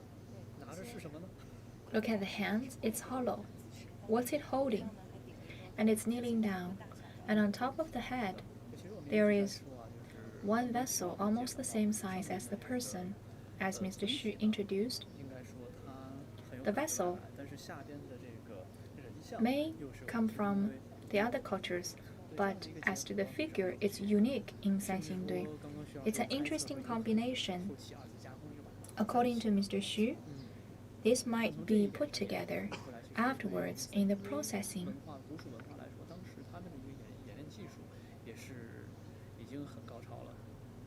啊，旁边也能够看到有很多这个象牙等材。 The metallurgical technology was good enough back then. 从走到，哎，我们现在可以看到。 That's the shelter. 出来了，工作站的是这个。我们看到那两位是吗？对对，嗯。他们是现在是应该要准备进入方舱，去到3号坑交接，刚刚提取。 And our staff members are entering into the rooms to take over. 然后他们再回来。 Firstly, they send 应该是 the 现在还没有交接给他。 relic to the testing lab. 送到这个 They are now taking it over and then send it to the rescue room of the lab. 现在正在 And now the samples of the earth are taken. 右上角，其实就是2个考古人员在一个 On the upper right corner, that's about 就一直得趴着。 2 archaeologists groveling down on the platform. 那在画面的左手边，左侧的话，那个就是在拿勺。 And on the left, we are seeing the archaeology 对不对？ taking the earth samples with a spoon. 然后这个土就会被送往我们最后的基地。就是能感觉 The earth will then be sent to the base. 有一些显得很专业，对于 So 刷子 different 但是 varieties 有 of 的感觉很 tools. Some of them are very professional, like the brushes. Some are directly taken from our daily lives. 很让我们觉得新奇的一件事。 Archaeology is indeed interesting and novel. 像对于土壤的一个提取，我们说它除了对于当时相关内容的一个检测之外， Taking the earth samples 发现一些包括种子啊之类的一些内容， will 对当时 render us some surprises like the seeds. 就包括我们其实提到的， We can learn more about the environment back then. 也是通过土壤的分析。 You also mentioned about the textiles, the fabrics. The fabrics are also thanks to the soil. 才可以在分析 We test the soil, and then in the analysis process, we found the silk protein, 这个古蜀国的这个古蜀王蚕丛，好像可以遥相呼应哈，教明这个种蚕。 the ancient 对对对。 Shu lord Sanxong 源头之一就是因为对于蚕的一个 was named from the worshipping the Lord, encouraged the entire public to keep silkworms. And then they have silk and make beautiful costumes from the silk. So a successful distillation of the animal face. It's a bronze animal. We believe that in the future they will be open to the public. Sanxingdui is continuing to give us surprises. Maybe at noontime tomorrow there will be more to come. At around 8 o'clock tonight, CCTV is gonna take you to Sanxingdui on site, and we will have a very close contact with archaeologists. So keep your questions. 2 chiefs from Pit 3 and Pit 4, Xu Danyang and Yang Zhen, will be there answering your questions. And also 2 professors from the relic protection. One is a young lady, the other is the director. They will also take us into the rooms of relic protection to see how excavation and protection are supporting each other. Those are all your old friends, so I'm depending on you tonight. So let's meet tonight, and please prepare your questions for tonight's journey. You will see more you're looking for. So this is the end of this show. See you at 8 p.m.